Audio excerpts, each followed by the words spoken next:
Hello everyone, कैसे हो आप सभी लोग। स्वागत है आपका हमारे यूट्यूब के चैनल पर। जैसा कि आप सभी को पता है एनसीईआरटी सीरीज चल रही है। आज हम एनसीईआरटी क्लास 7 की साइंस को कंप्लीट कर रहे हैं। आज हम साइंस के चैप्टर 3 को पढ़ने वाले हैं, जो कि चैप्टर 3 का पार्ट 3 होने वाला है। आगे के पार्ट 2 हम पार्ट 1 एंड पार्ट 2 हम कंप्लीट कर चुके हैं। आज है चैप्टर 3 के पार्ट 3 की बारी, जो कि हिंदी मीडियम में होने वाला है। तो स्टार्ट करते हैं चैप्टर को। रेशों से वस्त्र तक के जो बनने की प्रक्रिया है, यानी जो रेशे होते हैं उनसे जो आप वस्त्र पहनते हैं वह किस प्रकार बनते हैं, इन सारी प्रक्रिया के बारे में आज हम इसी वीडियो में चर्चा करने वाले हैं। तो स्टार्ट करते हैं NCERT class 7 science Hindi medium में रेशों से वस्त्र तक बनने की प्रक्रिया को पार्ट 3 के में पढ़ने वाले हैं। स्टार्ट करते हैं। सबसे पहले हम बात करेंगे सिल्क यानी रेशम।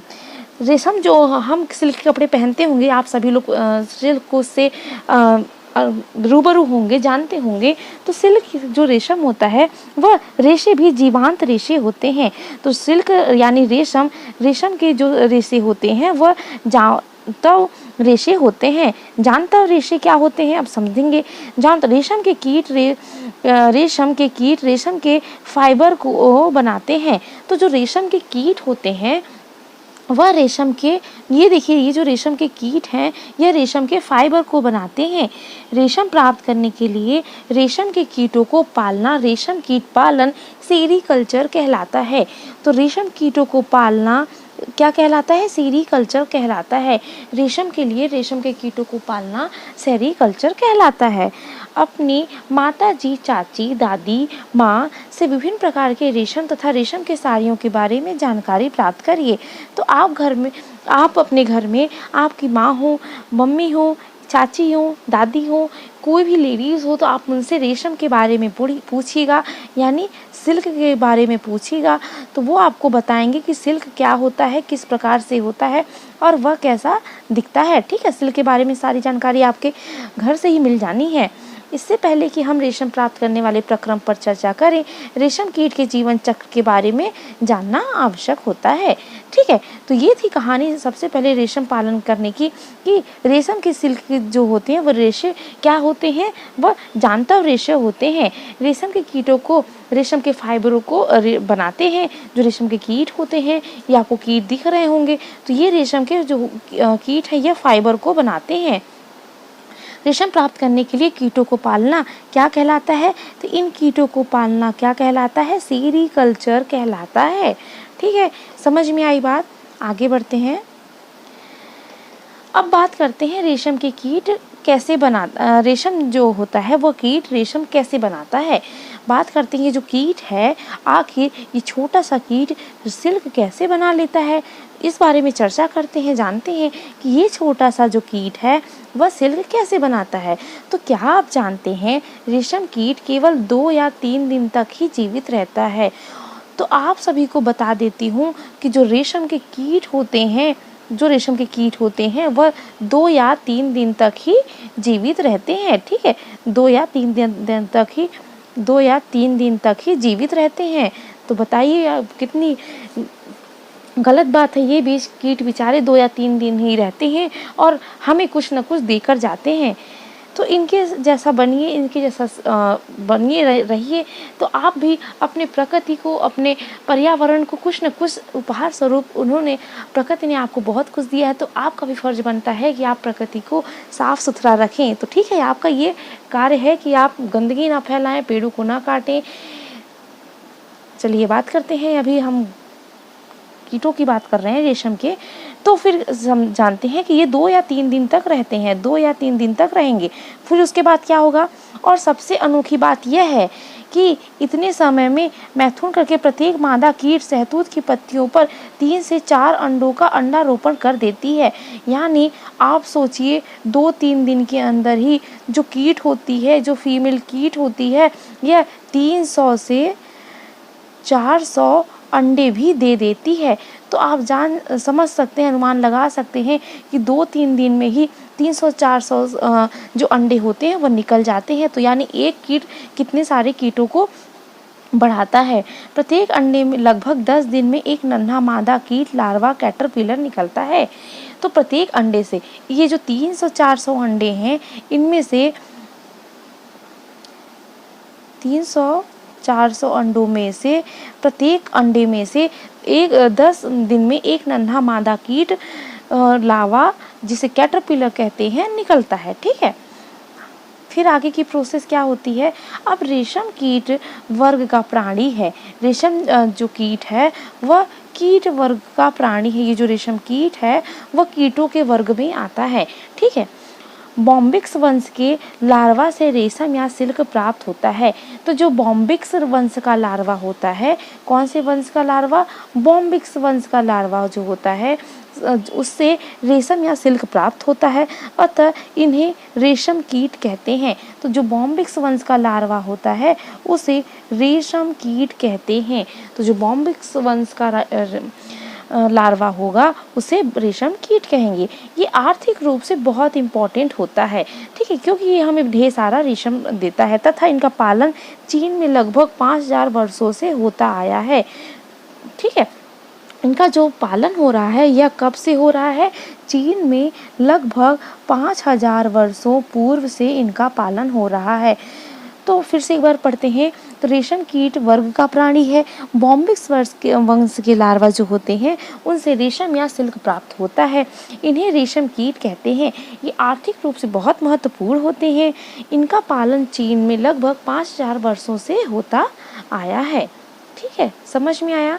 अब बात करते हैं कच्चा रेशम बनाने के लिए रेशम के कीटों को पालना, रेशम उत्पादन या रेशम कीट पालना क्या कहलाता है।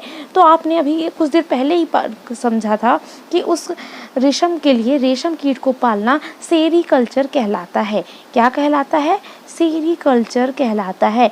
इस प्रकार ये जो रेशम के कीट के लार्वा होते हैं अंडों के रूप में निकलते हैं और फिर यह रेशे के रूप में हमें रेशम देते हैं। ठीक है बच्चों, समझ में आ रहा है। आगे बढ़े, सेरीकल्चर तक आप समझ गए। अब आते हैं बुक में।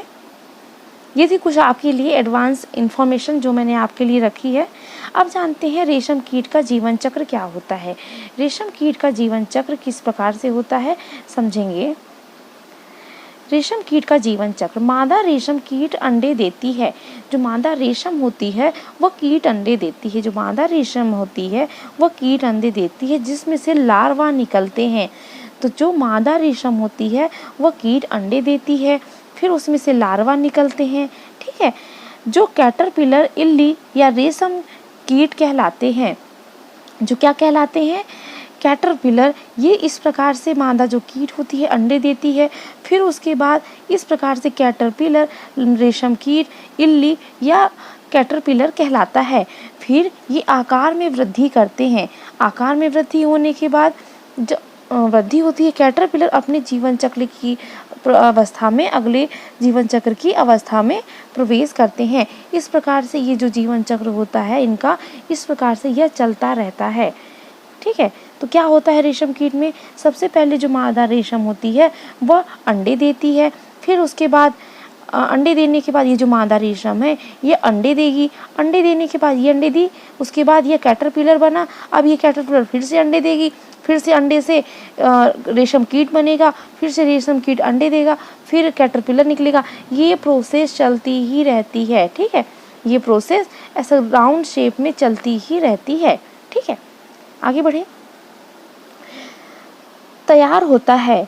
अब ये जो अंडा होता है, देखिए सबसे पहले मैं आपको समझाती हूँ। पहले ये एग हुआ, यानी अंडे दी। मादा जो कीट है, ये मादा कीट, फर्स्ट मादा कीट ये है, और सेकंड में अंडे दी। ठीक है, फिर थर्ड क्या बना, लार्वा, जिसे इल्ली या कैटरपिलर कहते हैं। ठीक है, ये समझ में आया आपको। फिर उसके बाद ये कैटरपिलर क्या होता है, प्यूपा के रूप में तैयार होता है, जिसे प्यूपा या कोशित कहते हैं, जो इर्द गिर्द एक जाल बुन लेता है। तो ये जो लार्वा होता है अपने इर्द गिर्द एक जाल जैसा बुन लेता है। ठीक है, आपको वीडियो में दिख रहा होगा, इर्द गिर्द अपने जाल जैसा बुन लेता है, इसे प्यूपा कहते हैं। यह जाल उसे अपने स्थान में बने रहने में सहायता करता है। फिर यह अंग्रेजी संख्या 8 के रूप में अपने सिर को एक सिरे से दूसरी तरफ जोड़ लेते हैं। ठीक है, अब ये जो कैटरपिलर ऐसे स्ट्रेट है, फिर ये क्या करती है, जिस प्रकार से 8 होता है, 8 लिखा जाता है, इस प्रकार से यह अपने आप को एक सिरे से दूसरे सिरे तक जोड़ लेती है। ठीक है, सिर की इस गति के समय कैटरपिलर पतले तार के रूप में प्रोटीन से बना एक पदार्थ स्रावित करता है। अब जब यह अपने सिर के को मोड़ती है तो इस गति के समय कैटरपिलर पतले तार के रूप में एक प्रोटीन से बना पदार्थ स्रावित करता है, जो कठोर होकर सूखकर रेशम या रेशा बन जाता है। तो यही कैटरपिलर क्या करती है, अपने सिर से गति करते समय, अपने सिर इस गति के समय कैटरपिलर पतले तार के रूप में प्रोटीन स्रावित करता है। देखिए प्रोटीन निकला, जो प्रोटीन स्रावित होने के बाद यह सूखकर रेशम या रेशा बना लेता है। जल्दी ही कैटरपिलर स्वयं को पूरी तरह रेशा के रेशों में ढक लेता है और प्यूपा बन जाता है। तो इस स्थिति को क्या कहते हैं, प्यूपा कहते हैं। ठीक है, यह आवरण कोकून कहलाता है। इस स्थिति को हम प्यूपा कहते हैं और इसके ऊपर जो आवरण रेशे जैसे बन जाते हैं इसे हम कोकून कहते हैं। तो इसे ही हम कोकून कहते हैं। प्यूपा के ऊपर ही कोकून की आवरण जम जाता है। ठीक है, यह आवरण कोकून कहलाता है। कीट का इसके आगे का विकास कोकून के भीतर ही होता है। रेशम के, तो आप फिगर में देख रहे होंगे, रेशम के रेशों का उपयोग रेशम के वस्त्र बुनने के लिए किया जाता है। क्या आप कल्पना कर सकते हैं कि रेशम का मृदु रेशा सूत स्टील के तार इतना मजबूत होता है? तो आप सोचिए, जो ये रेशा होता है वह किसके जितना मजबूत होता है, स्टील के तार इतना मजबूत होता है। ठीक है, समझ में आया आपको? जो रेशम कीट के पूरी जो लाइफ साइकिल होती है आपको समझ में आई, किस प्रकार से एक रेशम कीट पहले अंडे देती है, फिर उस अंडों से कैटरपिलर लार्वा निकलता है, फिर वह लार्वा किस प्रकार से अपने सिरों और अंतिम सिरों को जोड़कर अंग्रेजी के अक्षर 8 की तरह जोड़कर प्यूपा के अंदर अपना ही विकास करते हैं और एक विशेष प्रकार का प्रोटीन स्रावित करते हैं। वह प्रोटीन ही क्या कहलाता है, वह प्रोटीन ही बाद में सूखकर क्या कहलाता है, कोकून कहलाता है। ठीक है, आगे बढ़े। अब रेशम का धागा कीट के कोकून से प्राप्त रेशों से तैयार किया जाता है। रेशम कीट अनेक किस्म के होते हैं जो एक दूसरे से काफ़ी अलग दिखाई देते हैं। उनमें से प्राप्त होने वाला रेशम का धागा गठन अर्थात रुक्षता, चिकनाहट, चमक आदि पर निर्भर होता है। अतः कुछ रेशम के यहाँ पे प्रकार लिए हुए हैं, जिसमें टसर रेशम, मूंगा रेशम, कोसा रेशम तथा अन्य प्रकार के रेशम विभिन्न किस्म के कीटों द्वारा काटे गए कोकूनों से प्राप्त किया जाता है। सबसे सामान्य रेशम कीट जो होता है वह सहतूत रेशम कीट होता है।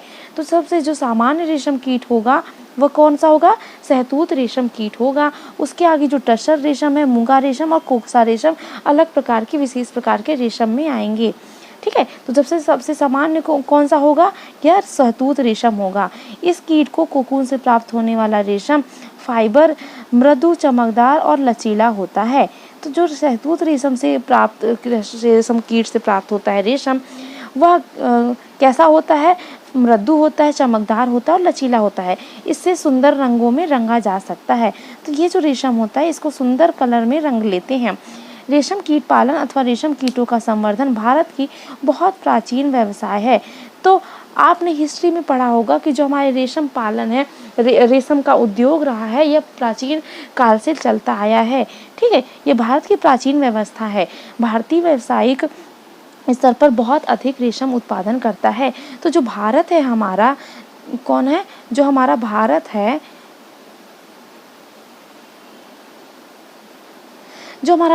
है, यह बहुत ही प्राचीन समय से रेशम का उत्पादन करता आया है। ठीक है, समझ में आई बात? आगे बढ़े। अब आप सभी के लिए एक एक्टिविटी है, विभिन्न प्रकार के वस्त्रों के टुकड़े एकत्रित करना है। ठीक है, विभिन्न प्रकार के वस्त्रों के जो टुकड़े होते हैं उनको एकत्रित करना है। ठीक है, ये वस्त्र आपकी स्क्रीन पर दिख रहे हैं। फिर एक स्क्रैप बुक में चिपकाना है। आपको ये दर्जी की दुकानों पर कतरन के रूप में ढेर सारे मिल जाएंगे। अपनी माता जी, चाची अथवा शिक्षिका की सहायता से विभिन्न किस्म के रेशम जैसे सहतूत रेशम, टसर रेशम, एरी रेशम, मूंगा रेशम, ये कुछ रेशम के प्रकार हैं। ये आपको याद होने चाहिए, तो आप लोग नोट डाउन कर लीजिए। अपनी पेन और कॉपी आप लेकर बैठे होंगे तो नोट डाउन कर लीजिए कि सहतूत रेशम, टसर रेशम, एरी रेशम, मूंगा रेशम, ये सारे रेशम के प्रकार होते हैं। तो पहचान कीजिए कौन से कपड़ा कौन से रेशम के अंतर्गत आएगा। ठीक है, रेशम के इन टुकड़ों के गठन तथा बुनावट की तुलना कृत्रिम रेशम, ठीक है, अब कृत्रिम रेशम भी अलग प्रकार की होता है, यह भी सिल्क ही होता है लेकिन यह कोकून से प्राप्त नहीं होता है। कृत्रिम रेशम के टुकड़ों से कीजिए, ठीक है, इनकी तुलना करना है। तो संश्लेषित रेशों से निर्मित होते हैं।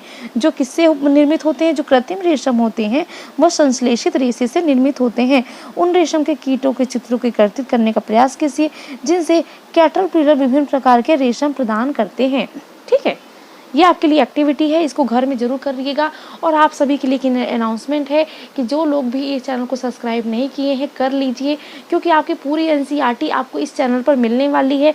तो बिल्कुल देरी मत करिए, चैनल को सब्सक्राइब कर लीजिए ताकि जब भी हमारा नया वीडियो आपके पास आए, हम अपलोड करें तो आपके पास ज़रूर नोटिफिकेशन आए। और चैनल को सब्सक्राइब करने के बाद वीडियो को लाइक और शेयर जरूर किया करिए। अपने दोस्तों में अपने छोटे भाई बहनों को जरूर शेयर किया करिए ताकि वो भी आपकी तरह ये वीडियो का लाभ ले सके, सारी चीज़ों को अच्छे से समझ सकें। आगे बढ़ें। अब बात करते हैं एक्टिविटी। देखिए, मैंने जिस कोकून की बात की थी कि कैटरपिलर किस प्रकार से अपने को कोकून के अंदर रख लेते हैं, तो यह और उसके ऊपर एक विशेष प्रकार का जो प्रोटीन होता है वह यही प्रोटीन आपको देखिए स्क्रीन पर ये दिख रहा होगा रेशे के रूप में, इसी से रेशा प्राप्त होता है। ठीक है, किसी कृत्रिम या संश्लेषित रेशा और शुद्ध रेशम का एक धागा लीजिए। इस धागे को सावधानी से जलाइए। क्या आपको जलते समय उसमें गंध कोई अंतर महसूस हुआ? जब सावधानी से ऊन के धागे को जलाइए। अब सावधानी से ऊन के धागे को जलाइए। इससे जलने की गंध कृत्रिम रेशम के जलने जैसी है अथवा शुद्ध रेशम जैसी है। क्या आप बता सकते हैं ऐसा क्यों? यह जानने के लिए रेशम कीट के जीवन चक्र में कोकून अवस्था कब आती है इसके बारे में हम समझेंगे। ठीक है, तो कोकून अवस्था के बारे में विशेष महत्व रहता है रेशम बनने की प्रक्रिया में, क्योंकि जो कोकून से रेशे होते हैं यही हमारे रेशम के रूप में हम उपयोग करते हैं। ठीक है, आगे बढ़े। अब एक और एक्टिविटी है आप सभी लोगों के लिए। फोटो जो आपके बुक में फोटो होगी, चित्र नंबर 3.9 उसकी प्रतिलिपि लीजिए। रेशम कीट के जीवन चक्र की विभिन्न अवस्थाओं के चित्र काट लीजिए। प्रत्येक को गत्ते अथवा चार्ट के पेपर पर अलग अलग चिपकाइए। अब इन चित्रों के आसपास को मिलाइए। अब चित्रों के जीवन चक्र की अवस्था को सही क्रम में लगाने का प्रयास कीजिए। जैसा कि मैंने आपको बता चुका है कि सबसे पहले जो कैटरपिलर होती है वह क्या देती है? अंडे देती है। अंडे देने के बाद वह जो मादा रेशम कीट होती है वह अंडे देगी, छोटे छोटे अंडे देती है। फिर उसके बाद यह कैटरपिलर बनता है। कैटरपिलर के बाद बनने के बाद यह कैटरपिलर कोकून के रूप में अपने को एक प्रोटीन के आवरण के ऊपर बना लेता है कोकून, और जो कैटरपिलर तो अंदर ही विकसित होता है। इस कोकून के बाहर रेशे के रूप में जो रेशा फाइबर बनता है वही हम रेशम इस्तेमाल करते हैं। ठीक है, तो आपको जीवन चक्र अब आपको याद हो गया होगा, बताने का कोई आवश्यकता नहीं है, आपको सारी चीज़ें समझ में आ गई हैं। ठीक है, आगे बढ़ते हैं। अब बात करते हैं कोकून से रेशम तक की जर्नी। अब देखिए, मैंने क्या कहा था, जो कैटरपिलर है वह किस प्रकार अपने को अंदर ही व्यवस्थित कर लेती है और उसके ऊपर कोकून नामक आवरण बन जाता है। तो देखिए, कोकून की जो रेशे की जैसी आवरण है वह किस प्रकार दिख रही है। ठीक है, आपको इमेज में दिखाया गया है। रेशम प्राप्त करने के लिए रेशम कीटों को पाला जाता है, इसे हम सेरीकल्चर कहते हैं, और उनके कोकूनों को एकत्रित करके रेशम फाइबर प्राप्त किए जाते हैं। रेशम कीट पालन, कोई मादा रेशम कीट एक बार में सैकड़ों अंडे देती है। तो मैंने आपको बताया था जो मादा रेशम कीट होती है वह जब अंडे देती है तो वह 300 से 400 अंडे देती है। ठीक है, अंडों को सावधानी से कपड़े की पट्टी अथवा कागज पर संग्रहित करके रेशम कीट पालकों को बेचा जाता है। ये पालक किसान अंडों को व्यवस्थाकर स्थिति में उचित ताप आर्द्रता की अनुकूल स्थितियों में रखते हैं। अंडों को उपयुक्त ताप तक गर्म रखा जाता है जिससे अंडों से लार्वा निकाल लिए जाते हैं। यह तब किया जाता है जब शहतूत के वृक्षों पर नई पत्तियां आती हैं।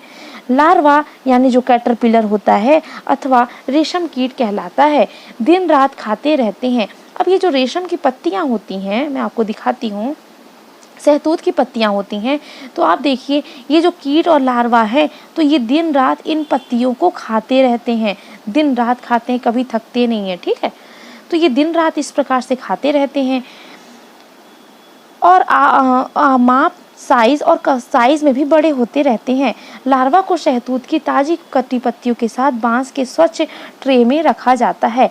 कितने दिनों तक? 20 से 30 दिनों तक रखा जाता है। ठीक है, किसके स्वच्छ ट्रे में? बांस के स्वच्छ ट्रे में बनाकर उसको ऐसा व्यवस्थित करके रखा जाता है। तो देखिए किस प्रकार से कोकून्स को एक बांस की पट्टियों में सुरक्षित रखा जाता है। कैटरपिलर खाना बंद कर देते हैं और कोकून बनने के लिए वे बांस के बने छोटे छोटे कच्छों में चले जाते हैं। इसके लिए ट्रे में छोटी रैक या टहनियाँ रख दी जाती हैं। देखिए किस प्रकार से रैक बने होते हैं। ठीक है, जिस प्रकार से आपकी बिल्डिंग बनी होती है इस प्रकार ये छोटे छोटे रैक बने होते हैं। कैटरपिलर अथवा रेशम के कीट कोकून बनाते हैं जिसके भीतर प्यूपा विकसित होता है। तो मैंने अभी बताया था ये जो कोकून के भीतर होता है प्यूपा वो विकसित होता रहता है। रेशम का संसाधन कैसे? रेशम फाइबर प्राप्त करने के लिए कोकून की बड़ी ढेरी का उपयोग किया जाता है। वयस्क कीट में विकसित होने से पहले ही कोकूनों को धूप में रखा जाता है। अब इन कोकून को क्या किया जाता है? ये जो आपको स्क्रीन पर कोकून दिख रहे हैं इन कोकून को हम धूप में रख देते हैं। ठीक है, धूप में रखने के बाद क्या करते हैं? पानी में उबाला जाता है। फिर इन कोकून को धूप में रखने के बाद पानी में उबालते हैं, फिर उबालने के बाद भाप में रखते हैं यानी स्टीम देते हैं इनको। इस प्रक्रिया में रेशम के फाइबर पृथक हो जाते हैं। अब ये सारी प्रक्रिया में जैसे पहले हमने धूप में रखा, फिर पानी में उबाला, फिर उनमें भाप दिया, वेपराइज किया, तो इन सारी प्रक्रिया करने के बाद ये जो उस आपको रेशे के रूप में दिख रहा हो ये अलग हो जाते हैं। ठीक है, ये पृथक हो जाते हैं, रेशम के रूप में उपयोग के लिए अलग हो जाते हैं। के लिए कोकून से रेशे निकालने के पश्चात उसे धागे बनाने की प्रक्रिया रेशम की रीलिंग कहलाती है। फिर अब जब अलग कर लिया हमने, पृथक कर लिया, तो इस प्रकार से एक मशीन होती है जो उस रेशम को धागे के रूप में पिरोया करती है। ठीक है, जो चलती रहती है। तो धागे के रूप में आप देखिए मशीन पर किस प्रकार से धागे के रूप में आपको रेशम के रेशे दिख रहे हैं जो चलते, जिसे इस प्रक्रिया को हम क्या कहते हैं? रेशम की रीलिंग कहते हैं। क्या कहते हैं इस प्रक्रिया को? रेशम की रीलिंग कहते हैं। रीलिंग विशेष मशीनों में की जाती है जो कोकून में से फाइबर या रेशे निकाल देती है। ठीक है, फिर रेशम के फाइबरों की कताई की जाती है जिससे रेशम के धागे प्राप्त हो जाते हैं और बुनकरों तक इन्हीं धागों को वस्त्र के रूप में बुने जाते हैं। तो बताइए आप जो वस्त्र पहनते हैं रेशम के वो कितनी लंबी प्रक्रिया से बनकर आते हैं। आज जान गए होंगे आप सभी लोग। अब एक पहेली है, आप सभी की तरह वो भी पढ़ती है आपकी क्लास में। तो पहेली जानना चाहती है कि क्या कपास के धागे और रेशम के धागे कताई कर और बुनाई एक ही प्रकार से की जाती है? क्योंकि अभी कुछ देर पहले पहेली ने कॉटन के बारे में पढ़ा था और अब वो रेशम के बारे में पढ़ रही है। तो आप लोग उसकी हेल्प करिए और सर्च करके मुझे बताइए कि क्या कॉटन के धागे जो होते हैं, कपास के धागे और रेशम के धागों की जो कताई होती है